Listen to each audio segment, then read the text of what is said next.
La République du Congo progresse vers la mise en conformité avec ses obligations internationales en matière de lutte contre les stupéfiants et les substances psychotropes.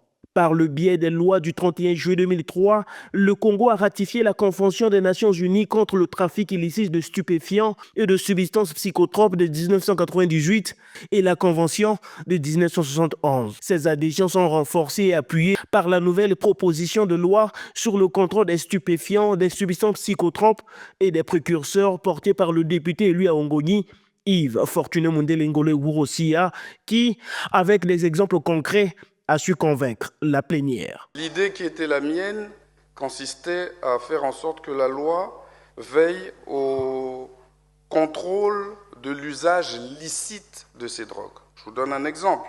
Le tramadol, qui est un médicament, n'a pas vocation à se retrouver entre des mains non habilitées.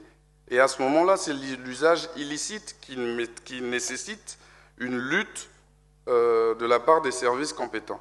Cette loi, il faut le préciser, vient également renforcer les actions des forces de sécurité congolaises dans le cadre de la lutte contre le phénomène de gangstérisme urbain appelé bébé noir. Phénomène amplifié par la consommation excessive de stupéfiants et de substances psychotropes par ces jeunes. Sur la destruction des drogues saisies,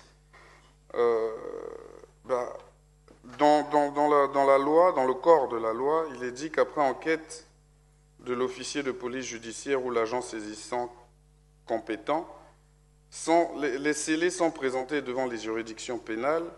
Si la détention est illicite, ces dernières vont être détruites. Donc il y a la destruction des saisies lorsque c'est dans le cadre illicite. Mais si leur détention est licite, avec autorisation ou licence mentionnée en amont, donc notamment par le ministre en charge de la Santé, ces dernières vont être remises à leurs propriétaires ou aux autorités compétentes, suivant la procédure qui est fixée par la loi. Une proposition de loi adoptée avec amendement et acclamation pour l'Assemblée nationale en première lecture. Par cette proposition qui comble un vide plus qu'abyssal. Et je veux faire ce que je ne fais pas, je veux demander à la plénière d'applaudir très fort.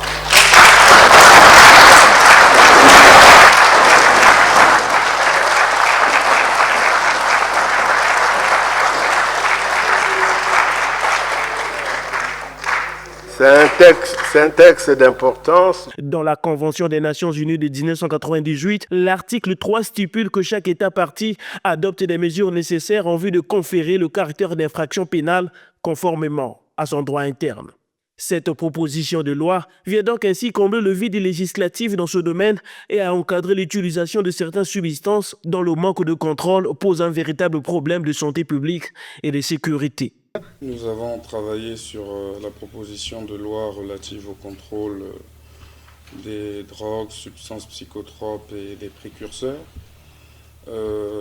parce qu'il y avait un vide juridique. Il est question de mieux encadrer l'usage licite. Comment ? Il faut donner aux médecins, aux pharmaciens et même aux vétérinaires la possibilité d'utiliser ces substances dans le cadre de leur travail, mais dans un cadre légal. Adoptée à l'Assemblée nationale, la proposition de loi du député Yves Fortuné Mundele Ngolé Wurosia vient de franchir une première étape décisive dans son processus d'examen. Il ne reste plus que l'étape finale, le vote et l'adoption au Sénat.